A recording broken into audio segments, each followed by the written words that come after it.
قربانی کا گوشت بیچنا فروخت کرنا اس کا کیا حکم ہے؟ چنانچہ شریعت کا اس سلسلے میں حکم یہ ہے کہ اصل اس میں یہی ہے کہ قربانی کا گوشت بیچا نہ جائے، فروخت نہ کیا جائے،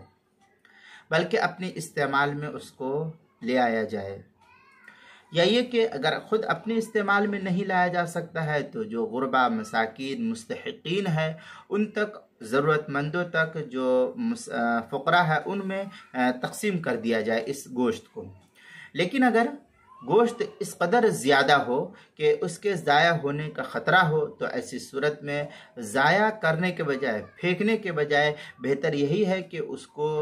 بیچ دیا جائے، فروخت کر دیا جائے، اور اس کی جو قیمت ہوگی، جب اس گوشت کو بیچ دیا گیا ہے، فروخت کر دیا گیا ہے، تو اب اس کو فروخت کرنے کے بعد جو اس کی قیمت ہے، اس قیمت کو خود اپنے استعمال میں وہ نہیں لا سکتا ہے، بلکہ اس قیمت کو غربا، مستحقین میں تقسیم کر دی جائے۔ یہ بھی ایک صورت اس کے جواز کی ہو سکتی ہے،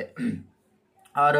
اسے فروخت کر کے اس کی قیمت غربا، مساکین میں تقسیم کر دی جائے گی، خود اس کو استعمال میں نہیں لایا جائے گا۔ چنانچہ فتاوی تاتارخانیہ میں ہے وَفِيهِ اللَّحْمُ لَا يَجُوزُ أَصْلًا سَوَاءٌ بَاعَ بِشَيْءٍ يَنْتَفِعُ بِهِ أَوْ بِشَيْءٍ لَا يَنْتَفِعُ بِهِ۔ اس طریقے کی عبارت فتاوی تاتارخانیہ جو زکریا بگڈیپور دیوبند کا ہندی نسخہ، اس کی 17ویں جلد صفحہ 441، در مختار جو زکریا بگڈیپور دیوبند کا ہندی نسخہ، اس کی 9ویں جلد صفحہ 475، ملتقى الابہر اس کی 4تھی جلد صفحہ 174، جواہر الفقہ پہلی جلد صفحہ 452، مسائل قربانی و عقیقہ صفحہ 44، کتاب المسائل دوسری جلد صفحہ 330 پر بھی اس کو نقل کیا گیا ہے۔